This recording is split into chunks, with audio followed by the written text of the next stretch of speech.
Ramendran master, സുഷ teacher, അതുപോലെ നന്ദി അർപ്പിച്ച് സംസാരിക്കുന്ന പ്രകാശം മാഷ്, വേദിയിലും സദസ്സിലിരിക്കുന്ന ബഹുമാന വ്യക്തിത്വങ്ങളെ, അനുമോദനം ഏറ്റുവാങ്ങാനെത്തിയ വിദ്യാർത്ഥിനികളെ, എല്ലാവർക്കും വിദ്യാർത്ഥികളെയും വിശ്വകർമ്മ വെൽഫെയർ സൊസൈറ്റിക്ക് വേണ്ടി അഭിനന്ദിക്കുകയാണ്. അതുപോലെ അവരെ പ്രോത്സാഹിപ്പിച്ച അവരുടെ മാതാപിതാക്കളെയും ഈ അവസരത്തിൽ വിശ്വകർമ്മ വെൽഫെയർ സൊസൈറ്റി അഭിനന്ദിക്കുകയാണ്.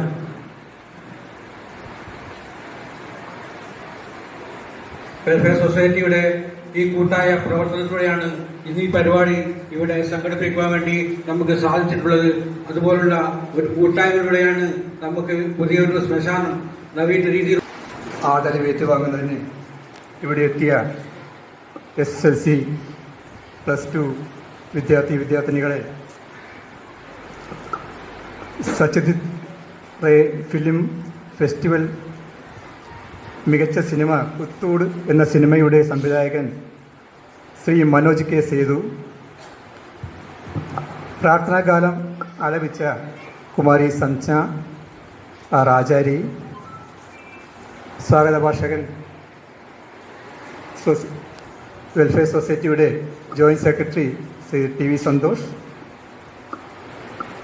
ഈ ചടങ്ങ് ഉദ്ഘാടനം ചെയ്യാൻ നമ്മുടെ ക്ഷണം സ്വീകരിച്ച് ഇവിടെ എത്തിയ Madayi cooperative college assistant professor Shri Rajith Kumar, ആശംസ അർപ്പിക്കാനെത്തിയ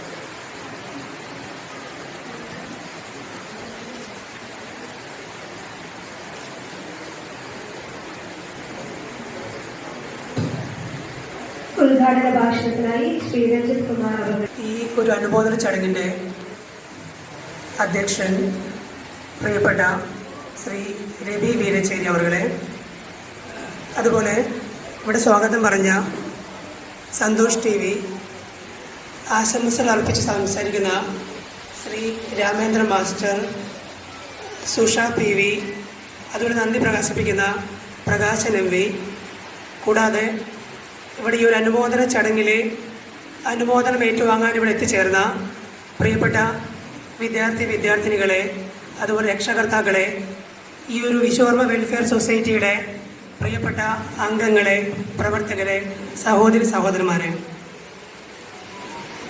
ഇവിടെ ഈ ഒരു അനുമോദന ചടങ്ങിൻ്റെ ഭാഗമാകുന്നതിൽ വളരെയധികം സന്തോഷമുണ്ട്. എന്തുകൊണ്ടാണെന്ന് വെച്ചാൽ നമ്മൾ വിശ്വകർമ്മ കൂട്ടായ്മകൾ അതിൻ്റെ ഒരു പ്രാധാന്യം, വിശ്വകർമ്മ കൂട്ടായ്മകളുടെ പ്രാധാന്യം പലപ്പോഴും നമ്മൾ തിരിച്ചറിയുന്നില്ല. നമ്മൾ വേണ്ട വിധത്തിൽ കൂട്ടായ്മകൾ വളർത്തുന്നില്ല.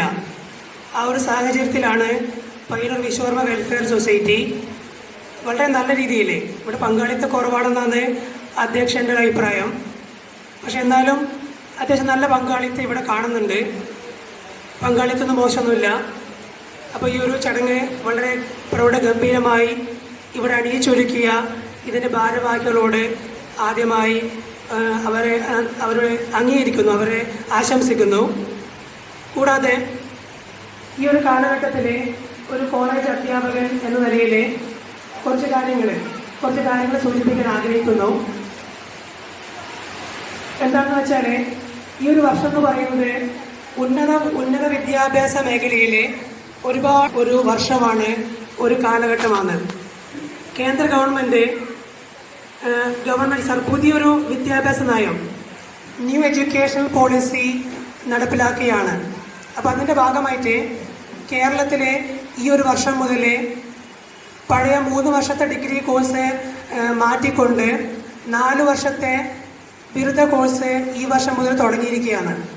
ഈ ഒരു സാഹചര്യത്തിൽ നമ്മുടെ ഉന്നത വിദ്യാഭ്യാസ മേഖല ഒരുപാട് പ്രതിസന്ധിയും അതോടൊപ്പം തന്നെ ഒരുപാട് സാധ്യതകളും ഉള്ള ഒരു കാലഘട്ടം. ആ ഒരു കാലഘട്ടത്തിലാണ് നമ്മൾ ഈ ഒരു അനുമോദന ചടങ്ങ് ഇവിടെ നടത്തിയിട്ടുള്ളത്. നമുക്കറിയാം, നമ്മൾക്ക് മുന്നേ ഞാൻ പഠിച്ചത് 3 വർഷത്തെ ഡിഗ്രി കോഴ്സാണ്. അപ്പോൾ അത് മാറി ഈ വർഷം മുതൽ 4 വർഷത്തെ ഡിഗ്രി കോഴ്സാണ് കോളേജിൽ നടപ്പിലാക്കുന്നത്. അപ്പോൾ ആർട്സ് ആൻഡ് സയൻസ് കോളേജുകളിലെ 4 വർഷത്തെ ഡിഗ്രി കോഴ്സാണ് ഈ വർഷം മുതൽ.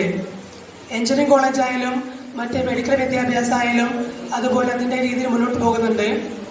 അപ്പോൾ ഈ ഒരു സമയത്ത് നമ്മുടെ കുട്ടികളിലെ, നമ്മുടെ പുതിയ ജനറേഷനിലെ ഈ ഒരു നമ്മുടെ നിലവിലുള്ള വിദ്യാഭ്യാസം കൊണ്ട് എത്രമാത്രം അവരെ ഒരു തൊഴിലധിഷ്ഠിതരായി ജോലി സാധ്യത നേടുന്നു, എത്രമാത്രം എംപ്ലോയബിലിറ്റി വിദ്യാർത്ഥികളിൽ ക്രിയേറ്റ് ചെയ്യപ്പെടുന്നു, അതിനൊരു സംശയം നമ്മുടെ ഗവൺമെന്റിന്, സർക്കാരിന്റെ ഭാഗത്തു നിന്ന് ഉണ്ടാകുകയും വിദ്യാർത്ഥികളുടെ എംപ്ലോയബിലിറ്റി സ്കില്ല് വർദ്ധിപ്പിക്കാൻ വേണ്ടിയാണ് ഗവൺമെന്റ് ഈ ഒരു 4 വർഷത്തെ കോഴ്സിലേക്ക് അവരുടെ നയം മാറ്റിയിട്ടുള്ളത്.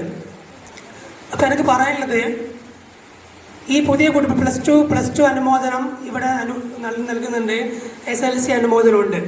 തീർച്ചയായും പ്ലസ് 2 കഴിഞ്ഞൊരു കുട്ടി, അവനെ സംബന്ധിച്ചിട്ട് ഒന്നുകിൽ ആർട്സ് ആൻഡ് സയൻസ് കോളേജുകളിലെ ഏതെങ്കിലും ബിരുദ കോഴ്സ് പഠിക്കാം, അല്ലെങ്കിൽ എഞ്ചിനീയറിംഗ് കോളേജിൽ ഏതെങ്കിലും ഇഷ്ടപ്പെട്ട കോഴ്സ് പഠിക്കാം, അല്ലെങ്കിൽ മെഡിക്കൽ വിദ്യാഭ്യാസ മേഖലയിലേക്ക് പോവാം. ഇതൊക്കെയാണ് സാധ്യതകൾ. ഈ ഒരു സാഹചര്യത്തിൽ ആർട്സ് ആൻഡ് സയൻസ് കോളേജുകളിലെ കുട്ടികൾക്ക് ഒരുപാട് ഫ്രീഡം നൽകിക്കൊണ്ടാണ് നമ്മൾ ഈ ആർട്സ് ആൻഡ് സയൻസ് കോളേജുകൾ, ആർട്സ് ആൻഡ് സയൻസ് കോഴ്സുകൾ ഈ വർഷം മുതൽ നടപ്പിലാക്കുന്നത്. അതായത് കുട്ടിക്ക് വേണമെങ്കിൽ, ഞാൻ ഒരു കോളേജ് അധ്യാപക നിലയിൽ, പ്രത്യേകിച്ച് BComന്റെ കൊമേഴ്സിന്റെ അധ്യാപക രീതിയിൽ 1-2 കാര്യങ്ങൾ അതിനെക്കുറിച്ച് പറയാൻ ആഗ്രഹിക്കുന്നു. കുട്ടിക്ക് വേണമെങ്കിൽ നമ്മൾക്ക് പഠിക്കുമ്പം BCom കോഴ്സ് എടുത്ത ഒരു കുട്ടി, അവന് BCom മാത്രമേ പഠിക്കാൻ പറ്റുള്ളൂ. ഈ വർഷം മുതൽ BCom കോഴ്സ് എടുത്തൊരു കുട്ടിക്ക് വേണമെങ്കിൽ BComന്റെ കോഴ്സിന്റെ കൂടെ മറ്റ് സബ്ജക്റ്റിന്റെ, മാത്സിന്റെയോ ഹിസ്റ്ററിയുടെയോ അല്ലെങ്കിൽ ലാംഗ്വേജിന്റെയോ മറ്റ് സബ്ജക്റ്റിന്റെ കൂടി മൈനർ കോഴ്സ് എടുത്ത് പഠിക്കാൻ പറ്റും. അപ്പോൾ BComന്റെ മേജർ കോഴ്സിന് പുറമെ മറ്റ് വിഷയങ്ങളുടെ മൈനർ കോഴ്സ് കൂടി കുട്ടിക്ക് പഠിക്കാൻ സാധിക്കും. കൂടാതെ BCom പഠിക്കുന്ന കുട്ടിക്ക് വേണമെങ്കിൽ BComന്റെ ഡിഗ്രി കൂടാതെ BComന്റെ കൂടെ മറ്റൊരു സബ്ജക്റ്റിന്റെ ഡിഗ്രി, അതായത് ഡബിൾ മേജർ എന്ന് പറയും, 2 വിഷയത്തിലെ ഡിഗ്രി യോഗ്യത ലഭിക്കും. ഒരേ സമയം ഒരു കോഴ്സ് എടുത്ത കുട്ടി അതേ കോഴ്സിന്റെ സബ്ജക്റ്റ് മുഴുവൻ പഠിക്കാതെ അതേപോലെ തുല്യതയിലെ മറ്റൊരു കോഴ്സിന്റെ സബ്ജക്റ്റും പഠിക്കും. അപ്പോൾ 2 സബ്ജക്റ്റിലെ മേജറായിട്ട് മാറും. അപ്പോൾ ഡബിൾ മേജറായിട്ട് കുട്ടിക്ക് വേണമെങ്കിൽ ഡിഗ്രി പാസ്സാവാൻ പറ്റും. അതിലേതെങ്കിലും ഒരു കോഴ്സിന്റെ PG എടുക്കാനും പറ്റും. അതോടൊപ്പം തന്നെ മേജർ വിത്ത് മൈനർ എന്നുള്ള വിഷയം, BCom പഠിച്ച കുട്ടി BComന്റെ കോഴ്സിന് പുറമെ മറ്റ് മാത്സിന്റെയും ഇംഗ്ലീഷിന്റെയോ മലയാളത്തിന്റെയോ മറ്റ് ഇഷ്ടപ്പെട്ട സബ്ജക്റ്റ് പഠിക്കാൻ പറ്റും. അപ്പോൾ BCom പാസ്സാകുമ്പോൾ BComന്റെ കോഴ്സ് മാത്രമല്ല കുട്ടി പഠിക്കുന്നത്, അവൾക്ക് ഇഷ്ടപ്പെട്ട ഏതൊക്കെ കോഴ്സ് ഉണ്ടോ അതൊക്കെ പഠിക്കാനുള്ള അവസരം കിട്ടുകയാണ്. അതുപോലെ മാടായി കോളേജ് പഠിച്ച കുട്ടിക്ക് വേണമെങ്കിൽ അടുത്ത സെമസ്റ്റർ മുതൽ അല്ലെങ്കിൽ അടുത്ത വർഷം മുതൽ പയ്യന്നൂർ കോളേജിലേക്ക് മാറാൻ പറ്റും. ഇല്ലെങ്കിൽ കണ്ണൂർ യൂണിവേഴ്സിറ്റിയിൽ പഠിക്കുന്ന കുട്ടിക്ക് വേണമെങ്കിൽ യൂണിവേഴ്സിറ്റി മാറാൻ പറ്റും. അപ്പം അങ്ങനെ ഒരുപാട് സാധ്യതകൾ, കോഴ്സ് മാറാനും കോളേജ് മാറാനും വേണമെങ്കിൽ യൂണിവേഴ്സിറ്റി മാറാനുമുള്ള ഒരു സ്വാതന്ത്ര്യം വിദ്യാർത്ഥിക്ക് നൽകുന്ന ഒരു സാധ്യതയാണ് 4 വർഷത്തെ ഡിഗ്രി കോഴ്സ് എന്ന് പറയുന്നത്. അതിലും ആദ്യത്തെ 3 വർഷം പഠനവും 4ാമത്തെ വർഷം ഇതിൻ്റെ റിസർച്ചുമായി ബന്ധപ്പെട്ട വർക്കാണ് 4ാമത്തെ വർഷം കുട്ടി പഠിക്കുന്നത്. 4 വർഷം പഠിച്ച കുട്ടി അവൻ PG എടുക്കുമ്പം 1 വർഷം മാത്രമേ PG എടുക്കേണ്ടതുള്ളൂ. ഇനി 3 വർഷം പഠിക്കുന്ന കുട്ടിക്ക് വേണമെങ്കിൽ 3 വർഷം കഴിയുമ്പം ഇതിന്ന് പുറത്തേക്ക് പോവുക. 4ാമത്തെ വർഷം പഠിക്കാതെ 3 വർഷം പഠിച്ചുകൊണ്ട് മതിയാക്കി പോകാനും പറ്റും. അപ്പം അവൻ അല്ലെങ്കിൽ അവള് 3 വർഷം കൊണ്ട് ഡിഗ്രി പൂർത്തിയാക്കുകയും PG പഠിക്കുകയാണെങ്കിൽ 2 വർഷത്തെ PG പഠിക്കുകയും വേണം. അപ്പം അങ്ങനെ വ്യത്യസ്തമായ ഒരുപാട് സ്വാതന്ത്ര്യം വിദ്യാർത്ഥിക്ക് നൽകുന്ന ഒരു ഒരു അറേഞ്ച്മെന്റ് ആണ് 4 വർഷത്തെ ഡിഗ്രി കോഴ്സ്. അപ്പൊ നമുക്കറിയാം ഇന്നത്തെ കാലഘട്ടത്തിലെ ഏറ്റവും കൂടുതൽ വിദ്യാർത്ഥികൾ അല്ലെ കേരള സമൂഹം നേരിടുന്ന പ്രശ്നം എന്ന് പറയുന്നത് മൈഗ്രേഷൻ ആണ്. നമ്മുടെ നാട്ടിൽ പ്രത്യേകിച്ച് നമ്മുടെ വടക്കോട്ട് പ്രശ്നമില്ല, തെക്കോട്ട് നോക്കിയാലേ പല കോളേജുകളിലും പ്രത്യേകിച്ച് പറഞ്ഞാല് മഹാരാജാസ് കോളേജിൽ ഉൾപ്പെടെ CMS കോളേജിൽ ഉൾപ്പെടെ അറിയപ്പെടുന്ന ഏറ്റവും പുരാതനമായ പഴയ കോളേജിൽ വരെ എത്രയോ സീറ്റുകൾ വേക്കന്റ് ആണ്. പ്രത്യേകിച്ചിട്ട് സയൻസ് വിഷയങ്ങളിൽ പല സീറ്റുകളും വേക്കന്റ് ആണ്. കുട്ടികൾ പഠിക്കാൻ പോകുന്നില്ല. പകരം ഇവരൊക്കെ വിദേശത്തേക്ക് നോക്കിയിട്ട് +2 കഴിഞ്ഞ ഉടനെ വിദേശത്തേക്ക് പഠിക്കാൻ പോവുകയാണ്. അപ്പൊ ഈ ഒരു സാഹചര്യത്തില് 4 വർഷത്തെ ഒരു പാറ്റേൺ ആണ് വിദേശ സർവകലാശാലകൾ ഫോളോ ചെയ്യുന്നത്. അപ്പൊ അതിന്റെ ഒരു ഫോർമാറ്റ്, അതിന്റെ ഒരു മാതൃകയിലാണ് കേന്ദ്ര ഗവൺമെന്റ് കേരളത്തിൽ 4 വർഷത്തെ ഡിഗ്രി കോഴ്സ്, കേരളത്തിലുള്ള ഇന്ത്യയിൽ മൊത്തം 4 വർഷത്തെ ഒരു ഡിഗ്രി സമ്പ്രദായം ന്യൂ എഡ്യൂക്കേഷൻ പോളിസിയുടെ ഭാഗമായിട്ട് ഇംപ്ലിമെന്റ് ചെയ്തത്. അപ്പൊ നമുക്ക് ഇപ്പൊ കേരളത്തില് 4 വർഷത്തെ ഡിഗ്രി കോഴ്സ് പഠിച്ചാല് ഈ കുട്ടിക്ക് വേണമെങ്കിൽ PG വിദേശത്ത് നേരിട്ട് പോയി ചേരാൻ പറ്റും. കുറച്ച് മുന്നേ ആണെങ്കിൽ ഇവിടുന്ന് 3 വർഷത്തെ കോഴ്സ് പഠിച്ച കുട്ടി വിദേശത്ത് പോയിട്ട് അവിടെ പഠിക്കണമെങ്കിൽ അവിടെയുള്ള ഒരു 4ാമത്തെ വർഷം, ഇവിടെ 4ാമത്തെ വർഷം പഠിക്കുന്നില്ല.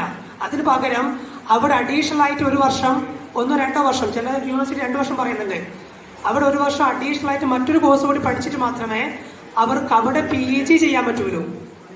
അപ്പൊ ഇവിടെ വിദേശ സർവകലാശാലകളുമായി ഒന്ന് മത്സരിച്ച് നിൽക്കാൻ വേണ്ടിയും തൊഴിലധിഷ്ഠിതമായ വിദ്യാഭ്യാസം ഇന്ത്യയിലെ മൊത്തം ഇംപ്ലിമെന്റ് ചെയ്യാൻ കൂടിയാണ് ഒരു പുതിയൊരു വിദ്യാഭ്യാസ നയം ഇന്ത്യയിൽ മൊത്തം നടപ്പിലാക്കാൻ ഉദ്ദേശിച്ചത്.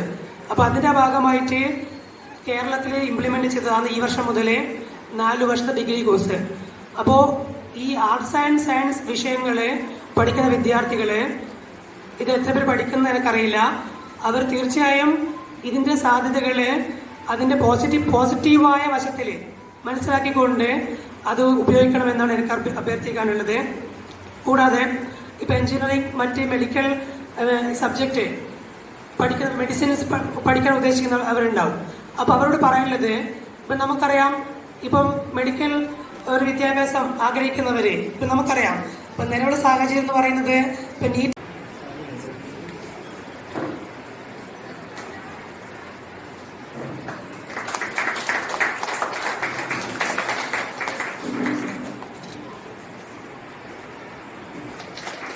പടോളി കൊല്ലായി സുധീറിന്റെയും സൗമ്യ ടീച്ചറുടെയും മകൻ ദേവാനന്ദ് കെ.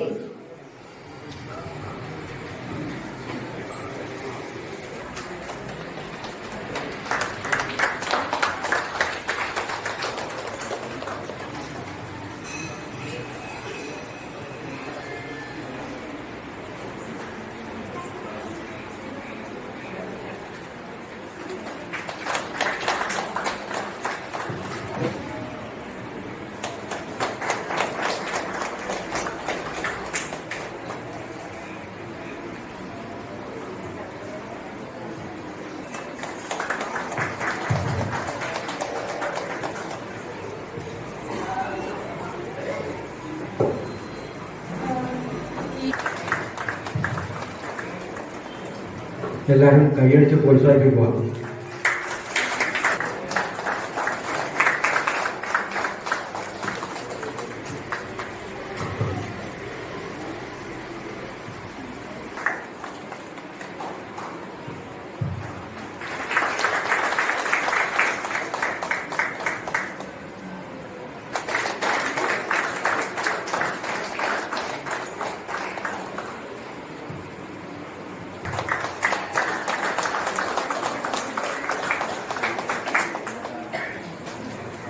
ഇങ്ങനൊരു ഉപകരണം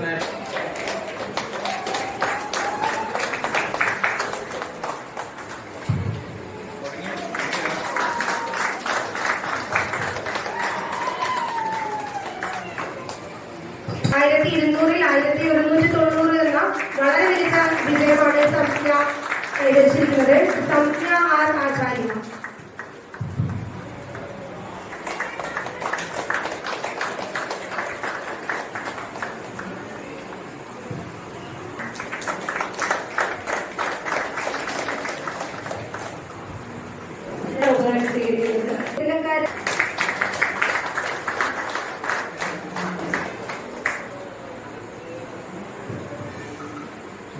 അനുമോദന ചടങ്ങ് നടത്തിയ നമുക്കുള്ള സ്നേഹം പരിപാടികൾ.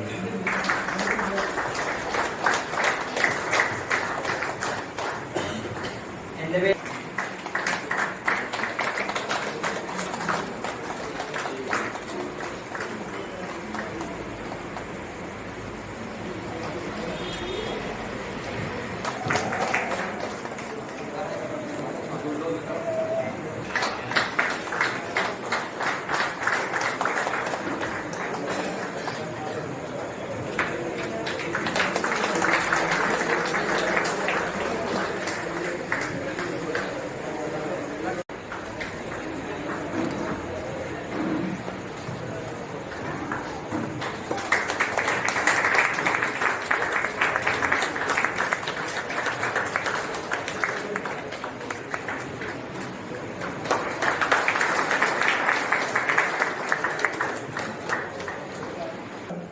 ഈ അനുമോദന ചടങ്ങിൻ്റെ അധ്യക്ഷൻ ശ്രീ രവി വീരശ്ശേരി, അതുപോലെ ഈ പരിപാടിയുടെ ഉദ്ഘാടകൻ ശ്രീ രജിത് കുമാർ,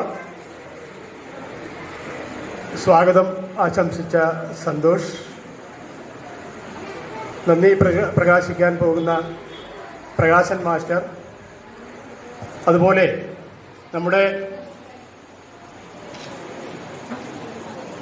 നമ്മുടെയൊക്കെ അഭിമാനമായ സത്യജിത്ത് റേ ഫിലിം ഫെസ്റ്റിവലിൽ സിനിമ സംവിധാനം ചെയ്ത മനോജ് കെ സേതു, അതുപോലെ ഇവിടെ അനുമോദനങ്ങൾ ഏറ്റുവാങ്ങിയ പ്രിയപ്പെട്ട കുട്ടികളെ, രക്ഷിതാക്കളെ, വിശ്വകർമ്മ വെൽഫെയർ സൊസൈറ്റിയിലെ ബന്ധുജനങ്ങളെ, എല്ലാവരും പ്രസംഗിച്ചു കഴിഞ്ഞു. ഒരുപാട് പ്രസംഗിച്ചുകൊണ്ട് കുറച്ച് മാത്രം കാര്യങ്ങൾ പറയാമെന്ന് വിശ്വസിക്കുന്നു. കഴിഞ്ഞ 27 വർഷമായി നമ്മുടെ ഈ അനുമോദനം ഏറ്റുവാങ്ങാൻ ഇവിടെ എത്തിയ പ്രിയപ്പെട്ട കുട്ടികളെ, പ്രിയ രക്ഷിതാക്കളെ, ബന്ധുജനങ്ങളെ, 2023-24 വർഷത്തെ SSLC +2 പരീക്ഷകളിൽ ഉന്നത വിജയം കരസ്ഥമാക്കിയ കുട്ടികളെ അനുമോദിക്കാൻ വേണ്ടിയാണ് നാം ഇന്നിവിടെ കൂടിയിരിക്കുന്നത്. ഈ പരിപാടിയുടെ ഭാഗമാകാൻ വേണ്ടി എനിക്ക് അവസരം തന്ന വിശ്വകർമ്മ വെൽഫെയർ സൊസൈറ്റി ഭാരവാഹികളോട് ആദ്യം തന്നെ ഞാൻ എൻ്റെ നന്ദി അറിയിക്കുകയാണ്. വിശ്വകർമ്മ സമുദായത്തിൻ്റെ ഉന്നമനത്തിനും ക്ഷേമത്തിനും വേണ്ടി സൊസൈറ്റിയുടെ പ്രവർത്തനങ്ങളെക്കുറിച്ചും മറ്റു കാര്യങ്ങളെക്കുറിച്ചും എനിക്ക് മുൻപേ സംസാരിച്ചവർ പറയുകയുണ്ടായി. അതുപോലെ തന്നെ അടുത്ത കോഴ്സുകളുടെ സാധ്യതകളെക്കുറിച്ചും തൊഴിലവസരങ്ങളെക്കുറിച്ചും കേന്ദ്ര ഗവൺമെൻറ്റിൻ്റെ പുതിയ വിദ്യാഭ്യാസ നയത്തെക്കുറിച്ചും ഒക്കെ കുട്ടികൾക്ക് നന്നായിട്ട് പഠിക്കാൻ പറ്റുന്നത് അല്ലേ? നിങ്ങളുടെ എല്ലാ പാരൻസും നിങ്ങൾക്ക് വേണ്ടി എത്ര ത്യാഗം ചെയ്തിട്ടുണ്ടാവും. ഒരുപാട് ആൾക്കാർ ലീവൊക്കെ എടുത്തിട്ട് എൻ്റെ കൂടെ വർക്ക് ചെയ്യുന്ന ഒരുപാട് ഡോക്ടേഴ്സ് 10-20 ദിവസം CL-ഉം കമ്പ്യൂട്ടർ ലീവെല്ലാം എടുത്തിട്ടാണ് ഇരിക്കുന്നത്. എന്താണ് അത് 10ാം ക്ലാസ് പരീക്ഷ. അപ്പം നമ്മൾ ചോദിക്കുമേ മാഡത്തിന് ഇപ്പാണോ 10ാം ക്ലാസ് പരീക്ഷ? ആ കുട്ടിക്കുള്ള അതേ ടെൻഷനാണ്, ഒരുപക്ഷെ അതിനേക്കാളേറെ ടെൻഷനാണ് പാരൻസിന്. കാരണം വിദ്യാഭ്യാസം എന്ന് പറയുന്നത് നിങ്ങളുടെ ഫ്യൂച്ചറിലേക്കുള്ള പാസ്പോർട്ടാണ്. 10ഉം +2ഉം കഴിഞ്ഞിട്ട് മിക്ക കുട്ടികൾക്കും കൃത്യമായ ധാരണയുണ്ടാവും എന്തായിത്തീരണം എന്നുള്ളത്. ഞാൻ ഒരു നോർമൽ സ്ട്രീമിൽ പയ്യന്നൂർ കോളേജിൽ BA ഇംഗ്ലീഷിന് പോയി ജോയിൻ ചെയ്തൊരു വ്യക്തിയായിരുന്നു. ആ സമയത്ത് ഭയങ്കര പ്രൗഡായിരുന്നു. അവിടെ +2 മാർക്ക് ബേസാണ് നമുക്ക് റോൾ നമ്പർ ഇടുക. അപ്പോൾ എനിക്കാണ് 1ാമത്തെ റോൾ നമ്പർ. കാരണം +2 നല്ല മാർക്കുണ്ട്. അപ്പോൾ എല്ലാവരും ചോദിച്ചു ഇത്രയും മാർക്കുള്ള ഒരാൾ എന്തിനാണ് ഇംഗ്ലീഷിന് പോകുന്നത്? സ്വാഭാവികമായിട്ടും അച്ഛനും ചേച്ചിയെല്ലാം ഉറച്ച വിശ്വാസത്തോടുകൂടെ ഹയർ സ്റ്റഡീസ് തിരഞ്ഞെടുക്കാൻ സാധിക്കണം. അതുപോലെ +2 കഴിഞ്ഞ കുട്ടികൾ നിങ്ങളുടെ ഒരു ഔദ്യോഗിക മേഖലയിലേക്കാണ് അടുത്ത് പ്രവേശിക്കേണ്ടത് എന്നുള്ള ഒരു ബോധത്തോടുകൂടെ പ്രൊഫഷണൽ കോഴ്സ് തിരഞ്ഞെടുക്കാൻ സാധിക്കണം. അതിൻ്റെ ഉറച്ച ഒരു തീരുമാനം ആദ്യമേ നിങ്ങൾക്കുണ്ടാവണം. നിങ്ങളുടെ താല്പര്യത്തിനനുസരിച്ചായിരിക്കണം ആ തുടർന്നുള്ള ഹയർ സ്റ്റഡീസ്. അതാണ് എനിക്ക് കാര്യമായിട്ട് പറയാനുള്ളത്. അപ്പോൾ എല്ലാവരും നല്ല വിദ്യാഭ്യാസം നേടുക, നല്ല വ്യക്തികളായിട്ട് വളരുക, നമ്മളുടെ മനുഷ്യനായിട്ട് വളരാൻ സാധിക്കണം.